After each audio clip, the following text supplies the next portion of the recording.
There's nothing worse than pouring out your heart and soul with feedback about concerns that you have to people that you think are listening, and they do nothing about it. There's nothing worse than that as far as I see it.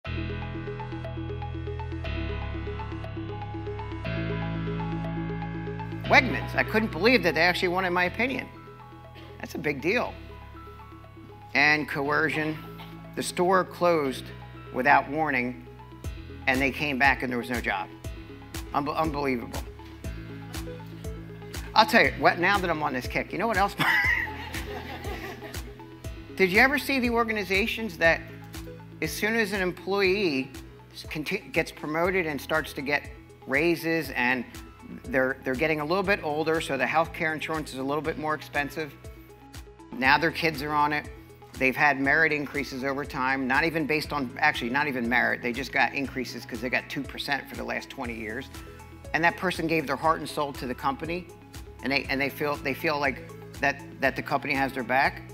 And then suddenly new leadership comes in, especially for nonprofits. A board swoops in, and then they fire all the older employees that are higher paid just for the bottom line. Sorry, I get really worked up over this stuff. Positive culture. I feel like I'm having a personality crisis here, going back and forth. A positive culture, promotions to help people open other stores. And let's look at another negative thing. Again, directly from the website, the fresh market was, someone put there that the Hispanic managers practice nepotism. They hire, they only stay within a click. And then on the flip side, I saw that Wegmans put, I felt included for once.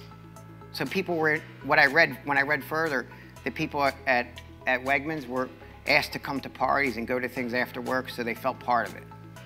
Fear, only deploy enough staff when leaders from corporate headquarters come. I worked at a place before, it was a residential program, where literally, whenever the corporate people came to visit, all of a sudden, they would take these tablecloths that were all folded up, that were put away in brand new sheets, and they would put everything on the tables, and it was like this big stir, and it was all an act. And that's clear. If you're not day by day pounding the pavement with positive strategies, you can't fake it for a day. And someone else, when I looked at the positive side, the manager pitched in, rolled up the shirt sleeves, and they helped me. They were supportive. So the first thing I wanted to talk about was the idea of successful versus effective leaders. And this comes from the work of Fred Luthans. And what they did was a pretty interesting research project. Over a period of 4 years, they observed, followed around, talked to, interviewed, and actually got data about over 400 leaders in organizations around the United States. And after they got done with all this, they first of all defined two types of leaders. Successful leaders were the ones who over this 4-year period got more promotions, raises, and accolades and things like that. Effective leaders were those whose subordinates seemed to achieve and do well, and they also were satisfied with their jobs and their leaders. Now, you start reading that and you're like, okay, so they're the same people. Turns out they're not. They're in totally independent species. And what they found using a critical thinking technique is they sorted the leader behaviors into 4 categories: traditional management, the planning, organizing, leading, controlling stuff that every management textbook has; human resource management, which they've defined as motivating, rewarding, working with subordinates; communication, actually talking with subordinates; and then networking, talking with people outside of who they supervise, but networking with other fellow leaders or above.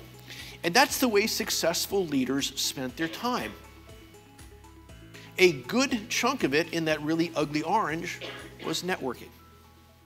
They spent almost half their time not with their subordinates, but with other leaders or with those above them. Effective leaders, by contrast, spent the majority also time in communication, communicating with their subordinates. That's the gray there.